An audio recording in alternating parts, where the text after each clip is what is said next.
और आपने ये सिर क्यों पीटा है? मैं सिलसिलेवार तरीके से कुछ चीजों को, हाँ देखिए, व्हाट्सएप के फर्रे से आए हुए आंकड़ों को पढ़ने में यह दिक्कत होती है। मैं दावे के साथ कह सकती हूँ बजटरी एस्टिमेट और रिवाइज्ड एस्टिमेट और एक्चुअल्स में अंतर नहीं पता होगा।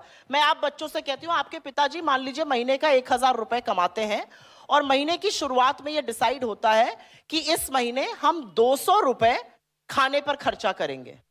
तो भाई 1000 का 200 रुपए 250 रुपए, 1/4 जो है वो खाने पर खर्चा होगा, 1/4। तो घर में बड़ी खुशी है कि 1/4 खाने पर खर्चा होगा, तो बढ़िया रसगुल्ला आएगा, दही आएगी, गुलाब जामुन आएगा, मछली मीट मुर्गा जो कोई खाता है, पनीर वनीर सब आएगा। एंड में क्या होता है, 250 कहा था, खर्चा सिर्फ 100 रुपए किया। तो बजटरी एस्टिमेट 250 था, रिवाइज एस्टिमेट सिर्फ 100 रुपए किया। तो कटौती करी ना खाने में, वही इन्होंने किया जो ये समझ ही नहीं पाए। इन्होंने कहा था हम एजुकेशन पर इतना खर्चा करेंगे, उसको घटा दिया 4000 करोड़ रुपए से। हेल्थ पर इतना करेंगे, उसको घटा दिया 4000 करोड़ रुपए से। रूरल डेवलपमेंट पे इतना करेंगे, उसको घटा दिया 53,000 करोड़ रुपए पे। 12 लाख करोड़ का कैपिटल एक्सपेंडिचर था, घटा दिया 1,44,000 करोड़ से। बजटरी एस्टिमेट और रिवाइज एस्टिमेट अंतर होता है, कभी बजट पढ़ा होता तो ये जरूर पता होता। 1 मिनट, सिलसिलेवार तरीके से इन्होंने कहा फैसिनेशन। अरे फैसिनेशन हमें किस बात का है? आपने मोदी जी को कभी हिंदुस्तान में राजनाथ सिंह जी को या नितिन गडकरी जी को या अमित शाह जी को ऐसे गले पड़ते, गले लगाते, गले दबोचते देखा है? नहीं देखा होगा। डोनाल्ड ट्रंप को गले लगाएंगे, मैक्रोन को गले लगाएंगे, स्ट्रामर को गले लगाएंगे। फैसिनेटेड वो है यूरोप और अमेरिका से।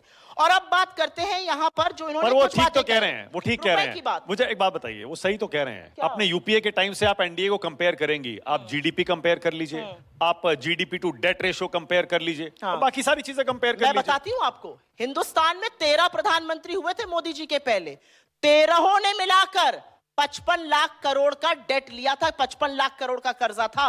मोदी जी उसको 245 लाख करोड़ पर अकेले ले आए। 165 लाख करोड़ उन्होंने अकेले कर्जा लिया। ये मोदी जी का कीर्तिमान है। इन्होंने कहा यूपीए के टाइम पे, आ रही हूं, यूपीए के टाइम पर जी कुछ होता ही नहीं था। अरे 1947 में जब देश आजाद हुआ था तो बजट 500 करोड़ का था। वो बढ़ते बढ़ते बढ़ते कहीं पहुंचता है तो बढ़ रहा है बजट, इसमें कौन सी बड़ी बात है? उस बजट में भला किसका हो रहा है? इन्होंने कहा यूपीए के टाइम पर कुछ होता ही नहीं था, कांग्रेस की सरकारों में कुछ था ही नहीं, ये तो डब्बे के स्कूल में जाके पढ़कर डॉक्टर बन गए थे। अरे नेहरू जी ने 200 साल की ब्रिटिश हुकूमत के बाद जब देश आजाद हुआ तो रोना नहीं रोया मोदी जी की तरह, नेहरू जी कुछ करने नहीं देते हैं, नेहरू जी ने ये कर दिया। नेहरू जी ने इस देश में आईआईटी बनाए, एम्स बनाए, इसरो बनाया, बार्क बनाया, डैम्स बनाए, इतने इंस्टीट्यूशंस बनाए। और यही नहीं बनाया, साहित्य कला अकेडमी बनाई, ललित कला अकेडमी बनाई। नेहरू जी ने यहां पर इंस्टीट्यूशंस बनाए, एम्स बनाए, आईआईटीज बनाए। इन्होंने क्या बनाया? इन्होंने, एक मिनट, इन्होंने व्हाट्सएप यूनिवर्सिटी और फेसबुक यूनिवर्सिटी की फेक न्यूज फैक्ट्री बनाई। और अब मैं यहां पर एक छोटी सी बात करना चाहती हूं रुपए को लेकर, क्योंकि रुपए पर चर्चा होनी जरूरी है। 58 पर रुपया मिला था मोदी जी को, 92 पर पहुंच गया। मैं बिल्कुल सहमत हूं आपसे, कांग्रेस ने कुछ नहीं किया। लेकिन गुजरात के मुख्यमंत्री और वर्तमान प्रधानमंत्री क्या कहते थे? जैसे जैसे रुपया गिरता है प्रधानमंत्री की प्रतिष्ठा गिरती है।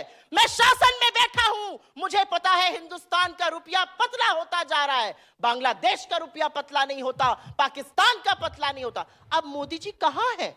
चीन को लाल आंखें दिखाने वाले थे, 116 करोड़ का ट्रेड डेफिसिट करके बैठे हैं, कहां है? अच्छा, फॉरेक्स रिजर्व भी तो बढ़ गया। फॉरेक्स रिजर्व कितना है? ऑल टाइम हाई, 7 अरब से ज्यादा। अच्छी बात, आपको पता है आरबीआई ने कितना पैसा खर्चा किया है पिछले 6 महीनों में रुपए को बचाने के लिए? $55 बिलियन।